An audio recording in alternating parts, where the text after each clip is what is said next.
முத்துமணி ரத்தினமே மூடுபடம் தேவையில்லை, முப்பொழுதும் முந்தையவே இருந்திட விரும்புகிறேன். ஆழக்கடல் நீ கிடந்து அரசாள வந்தவனே, அதுபோல என் மனசில் குடியேற வாருமையா.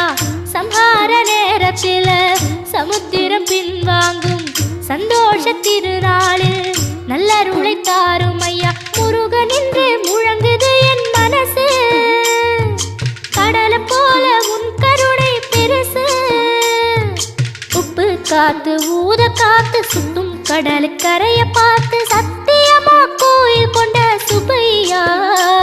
எங்க குப்பத்துக்கு குலவிளக்கு நீ ஐயா. திருச்செந்தூர் ஆண்டவனே வேல் முருகா, தினம் உனக்கு நன்றி சொல்வோம் மால் மருகா. திருவடியில் தவம்